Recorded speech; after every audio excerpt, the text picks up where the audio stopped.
Hi, this is Dr. Pachenik. I want to talk about a state of emergency that was declared in California and Nevada because the drought was so severe that fires were breaking out all over Nevada, all over California.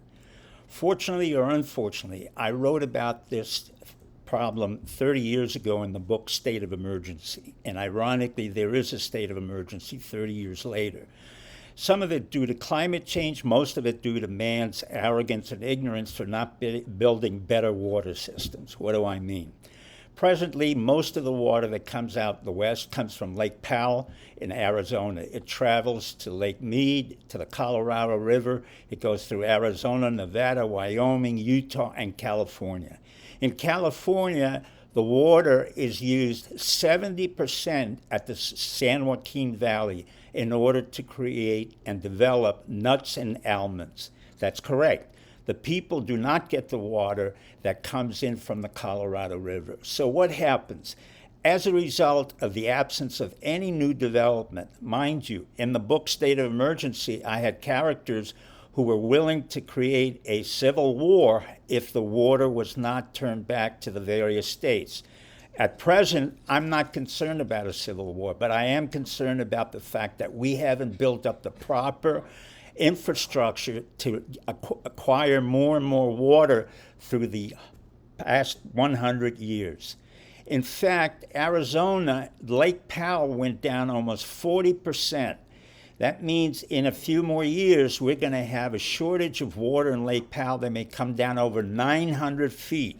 If that comes down to 900 feet, that means there's no water to go into the Colorado River, the Lake Mead, into Utah, Wyoming, or anywhere else. What does this water do for us? Well, number one, it creates a lot of grass in Utah, Nevada, and Arizona. Where does the grass go to? Unfortunately, it goes to the Middle East. However, a lot of the food that came out of these states, particularly the meats, the vegetables, have been shipped to the Northeast. So it's not only the Southwest states that will be affected, it's the Northeast as well.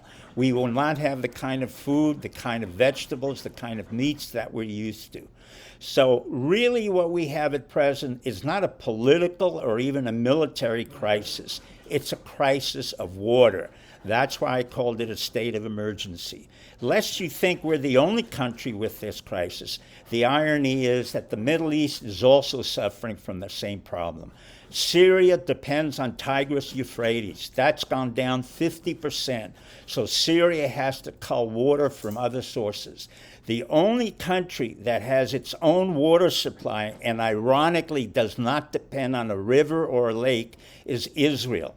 Israel is dependent on one concept only, desalination. It takes the water from the ocean or the sea or brackish water from internal areas and it desalinates it into 99% of all the water that's available for the people in Haifa, Tel Aviv, and elsewhere.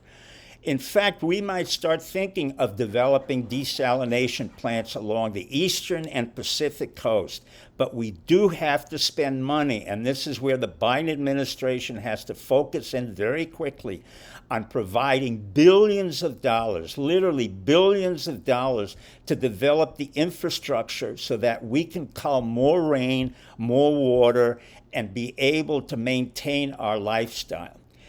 Eisenhower said, "The only concern I have is one concern. Is it good for America or is it bad?" Presently, the state of emergency is not good for America. Good night and good luck.